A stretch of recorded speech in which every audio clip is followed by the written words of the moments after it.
नमस्कार, मैं अशोक कुमार पांडे और स्वागत है आपका टीसीएच पर। ऐसा लगता है कि राहुल गांधी ने जो एटम बम छोड़ा है उसकी चिंगारियां भारतीय जनता पार्टी के लोगों को रात भर सोने नहीं दे रही हैं। जिस तरह के धमाके उससे हो रहे हैं, सारी की सारी भारतीय जनता पार्टी परेशान है। एक से एक कोशिशें हो रही हैं। कल जो अमित मालवीय है वो 3-4 ऐसे लोगों की लिस्ट लेकर आया जिसके बारे में राहुल गांधी ने कहा था कि ये वोटर जो हैं ये डुप्लीकेट वोटर्स हैं, जानबूझ के इनकी फोटो बहुत छोटी लगाई गई है।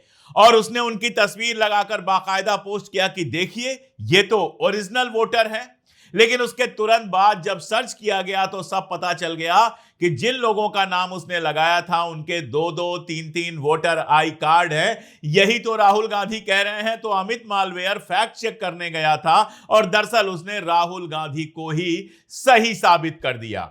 अमित शाह जाहिर तौर पर सबसे ज्यादा पगलाए हुए हैं, चाणक्य हैं। ये सारी जो पॉलिटिक्स होती है, जो वोट मैनेजमेंट का खेल होता है, इन सब के कोई बादशाह हैं तो अमित शाह जी हैं।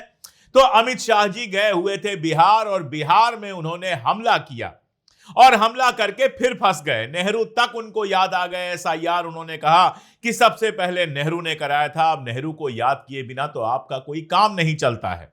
लेकिन खैर, अमित शाह ने एक बात कही कि बांग्लादेशी घुसपैठियों को रोकने के लिए एसआईआर हुआ। जो विदेश की धरती पर जन्मा है वो भारत में वोट नहीं दे सकता। हम कहां कह रहे हैं कि बांग्लादेशियों को वोट देने दो। आपका एसआईआर कह रहा है कि बांग्लादेशी घुसपैठी एक भी बिहार में है ही नहीं। अमित शाह खुद बात कर रहे हैं और खुद झूठे साबित हो रहे हैं। अमित शाह कह रहे हैं कि घुसपैठियों को रोकने के लिए एसआईआर बनाया गया और डेटा देखिए आपके सामने स्क्रीन पर है।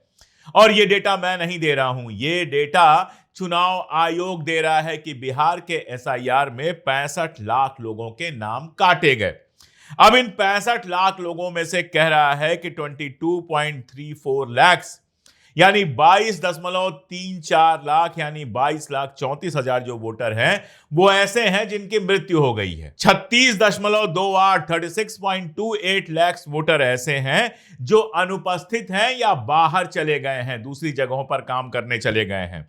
और 7.01 लाख ऐसे हैं जिनका एक से अधिक पंजीकरण है, एक जगह से अधिक जगह पर जिनका रजिस्ट्रेशन है। ऐसे 7.01 लाख हैं, ये कह रहा है चुनाव आयोग। अब आप मुझे बताइए, 65 लाख नाम हटाए उसमें से एक भी नाम बांग्लादेशी घुसपैठिए का नहीं है, एक भी नाम नेपाली घुसपैठिए का नहीं है, एक भी नाम पाकिस्तानी घुसपैठिए का नहीं है, एक भी नाम अमेरिका या बर्तानिया से आए हुए घुसपैठिए का नहीं है। फिर अमित शाह किस आधार पे कह रहे हैं कि घुसपैठियों को रोकने के लिए एसआईआर हो रहा है? क्या अमित शाह के राज में गृह मंत्री उनके रहते हुए बांग्लादेश से घुसपैठियों को खुला रास्ता दे दिया गया है?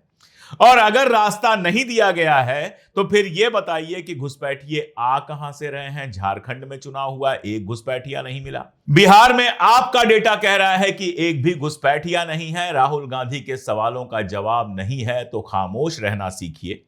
राहुल गांधी के सवालों का जवाब है तो जाइए उनके लेवल की रिसर्च करके ले आइए। ये आलतू फालतू बातें करने से कुछ नहीं होगा। सुधांशु त्रिवेदी बड़े इंटेलेक्चुअल बनते हैं, वो कहते हैं राहुल गांधी ने जो डेटा दिया है उस डेटा से यह साबित हो जाता है कि एसआईआर की जरूरत है।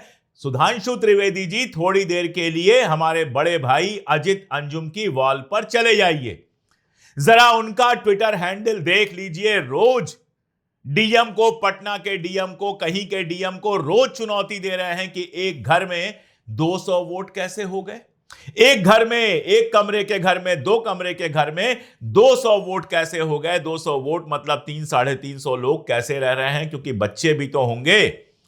अगर 200 लोग 18 साल से ऊपर के होंगे तो कम से कम 100 लोग ऐसे होंगे जो 18 साल से कम उम्र के होंगे।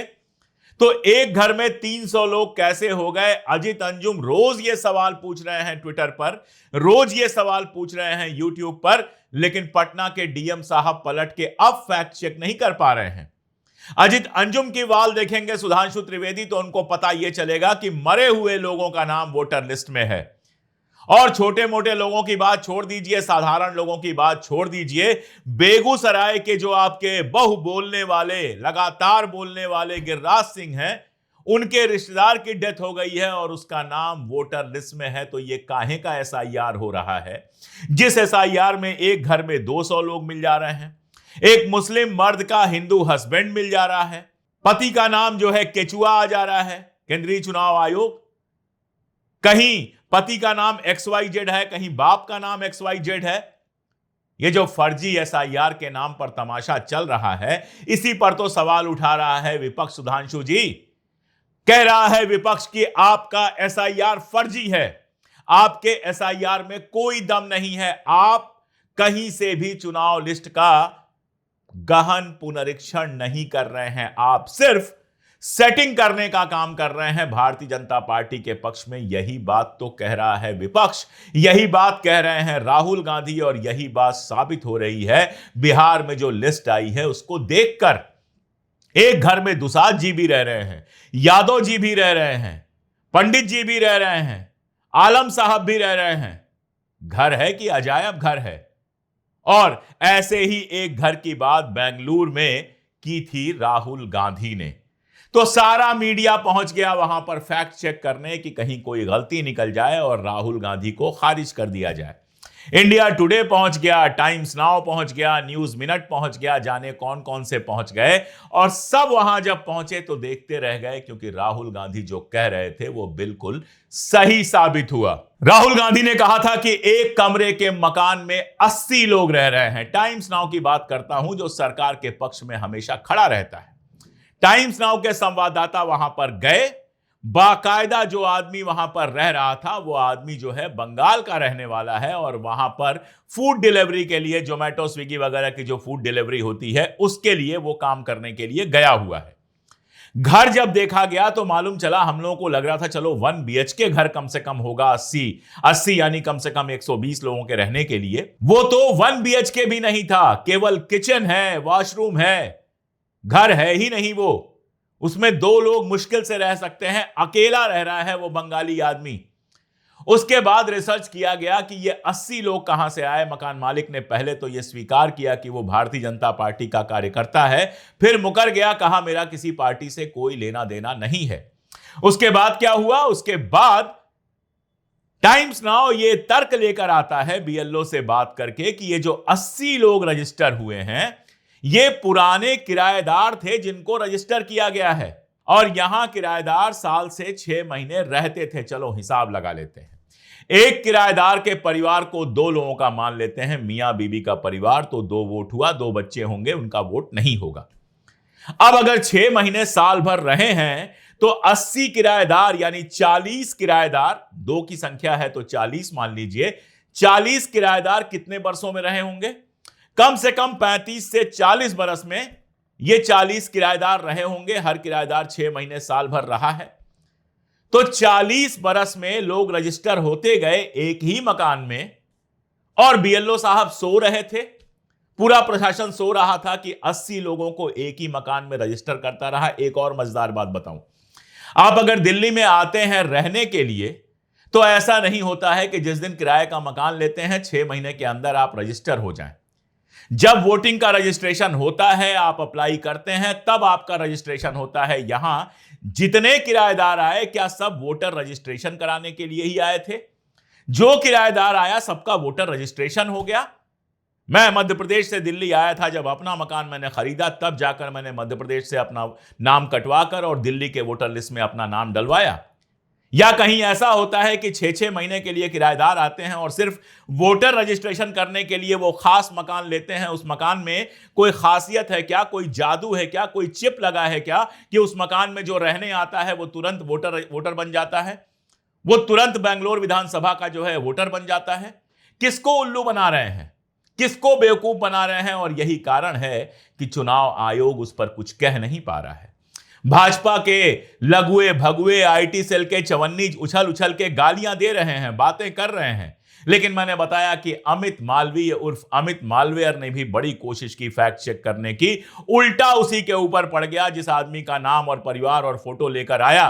जिसके बारे में राहुल गांधी ने कहा था कि जानबूझ के बहुत छोटी फोटो लगाई गई है कि पहचान ना हो पाए। पता यह चला कि शकुन देवी की तरह उनके पास भी दो दो कार्ड थे। और किस्सा आपको बताता हूं, यह भी किस्सा कांग्रेस का नहीं है, यह इंडिया टुडे का किस्सा है। इंडिया टुडे ने आरटीआई के माध्यम से चुनाव आयोग से 3 सूचनाएं मांगी थी, जिसमें एक सूचना जो थी वो सीसीटीवी नियम के पीछे क्या कारण है इसका खुलासा कीजिए। सीसीटीवी नियम का मतलब कि 45 दिन के अंदर खुद सीसीटीवी की फुटेज नष्ट कर रहे थे, सीसीटीवी की फुटेज रखी नहीं जा रही थी। चुनाव आयोग ने इंडिया टुडे को कोई भी जानकारी देने से इंकार कर दिया। मेरा बहुत सीधा सवाल है कि सीसीटीवी की जो फुटेज है नहीं दिखाई है अभी, ठीक है, आप नष्ट क्यों कर रहे हैं? कल को अगर सुप्रीम कोर्ट ने फैसला दे दिया कि सीसीटीवी फुटेज दिखाना जरूरी है तो दिखाना ना पड़े, इस डर से सीसीटीवी फुटेज नष्ट की जा रही है। अब आप पूछेंगे सीसीटीवी से क्या होगा? ये शकुन देवी जी जो हैं, जो 60 साल की उम्र में नई वोटर बनती हैं और 2 बार वोटर बनती हैं, सीसीटीवी से एकदम एग्जैक्ट टाइम मिल जाएगा कि किस टाइम पर उन्होंने वोट किया है, जो रजिस्टर है उससे मिल जाएगा किस टाइम पर उन्होंने वोट किया है। उस समय का सीसीटीवी देखा जाएगा तो पता चल जाएगा कि शकुन देवी के नाम पर 2 बार किसने वोट किया। शकुन देवी वोट कर भी रही हैं, उनको पता भी है कि नहीं, या फिर उनके नाम पर भारतीय जनता पार्टी की कोई कार्यकर्ता वोट कर रही है। पता चल जाएगा कि आदित्य श्रीवास्तव जो यूपी में वोट कर रहे हैं, जो महाराष्ट्र में वोट कर रहे हैं, जो बैंगलोर में वोट कर रहे हैं, वो एक ही हैं कि अलग अलग हैं। सीसीटीवी में तो चेहरा दिखाई देगा ना, एकदम साफ क्लियर हो जाएगा कि खेल क्या चल रहा है। वो साफ क्लियर ना हो, इसके चलते सीसीटीवी की फुटेज मिटाई जा रही है। जो चोर होता है वो मिटाता है और जो साहूकार होता है वो संभाल के रखता है। अगर आपके पास ईमानदारी का पैसा है तो एक एक बिल, एक एक कागज आप संभाल के रखते हैं, लेकिन अगर आपने चोरी की है तो आप बहाना बनाते हैं कि रफाल के कागज मिनिस्ट्री से चोरी हो गए। कैसे चोरी हो गए भाई? किसने चोरी कर लिया? मिनिस्ट्री के अंदर क्या भूत आया था जिसने चोरी कर लिया? क्या आदित्य श्रीवास्तव का भूत था जो एक साथ 2-2 जगह वोट दे रहा था? सीसीटीवी होती तो पता चलता कि कौन से लोग वोट दे रहे थे, और जब उनको पकड़ा जाता तो वो बताते कि कैसे उन्होंने फ्रॉड वोट दिया है। ये जो पन्ना प्रमुख से लेकर तमाम तमाशे मचाए गए हैं ना, राहुल गांधी के बयान के बाद बिल्कुल क्लियर हैं। बयान नहीं, राहुल गांधी द्वारा दिए गए सबूतों के बाद बिल्कुल क्लियर है कि ये पन्ना प्रमुख से लेकर सारे प्रमुख जो हैं वो सिर्फ और सिर्फ धांधली में लगे हुए हैं। वो सिर्फ और सिर्फ वोटों का तमाशा कर रहे हैं। वो सिर्फ और सिर्फ फर्जी वोटों के भरोसे सरकार बनवाने में मदद कर रहे हैं। आप सोच के देखिए, चुनाव आयोग कहता है कि एफिडेविट दीजिए। क्या चुनाव आयोग ये एफिडेविट देकर कहेगा कि राहुल गांधी ने जो आरोप लगाए हैं वो सारे गलत हैं? दे एफिडेविट चुनाव आयोग। चुनाव आयोग को डर लग रहा है तो भारतीय जनता पार्टी एफिडेविट दे कि राहुल गांधी के लगाए हुए सारे आरोप गलत हैं।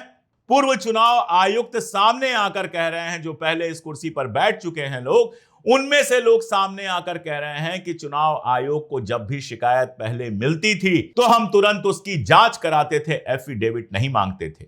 लेकिन चुनाव आयोग को एफिडेविट चाहिए, जांच नहीं करनी है, क्योंकि जांच करेंगे तो अपनी ही चोरी पकड़ी जाएगी।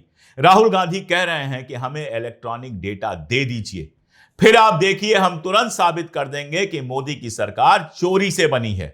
क्यों नहीं दे रहे हैं इलेक्ट्रॉनिक डेटा? आपके घर का है, आपकी प्रॉपर्टी है, आपकी खानदानी प्रॉपर्टी है इलेक्ट्रॉनिक डेटा। चुनाव एक भारत का मुद्दा है, देश का मुद्दा है, लोकतंत्र का मुद्दा है। तो चुनाव से जुड़ी हुई जितनी चीजें हैं उसको सार्वजनिक करने में डर कैसा है? क्यों डरे हुए हैं? क्यों चुनाव से जुड़ी हुई सारी जानकारियां सार्वजनिक नहीं कर रहे हैं? यही तो राहुल गांधी कह रहे हैं। क्यों इलेक्ट्रॉनिक डेटा देने से भाग रहे हैं? क्यों जब कोर्ट से मार पड़ी तो आपने नियम बदल दिया? क्यों आप लगातार छुप रहे हैं? क्यों एफिडेविट मांग रहे हैं लेकिन एफिडेविट देने को तैयार नहीं है? इन सवालों का जवाब न चुनाव आयोग के पास है, ना अमित शाह के पास है। बांग्लादेशी घुसपैठिए, बांग्लादेशी घुसपैठिए, अरे पकड़ो बांग्लादेशी घुसपैठियों को, पकड़ो। किसने रोका है? 65 लाख लोगों के नाम हटाए और उसमें से 65 भी आपको बांग्लादेशी घुसपैठिए नहीं मिले हैं। और आप चाहते हैं कि देश आपके इस झूठ पर भरोसा करे कि बांग्लादेशी घुसपैठियों की पहचान के लिए एसआईआर हो रहा है। यह बात तो सुप्रीम कोर्ट ने भी कही है कि नागरिकता की पहचान करना या नागरिकता तय करना इलेक्शन कमीशन का काम नहीं है। तो फिर इलेक्शन कमीशन यह काम कैसे कर रहा है? बहुत सीधा सा मामला है कि ना राहुल गांधी के सवालों का जवाब है, ना ईमानदारी है, ना नीयत है।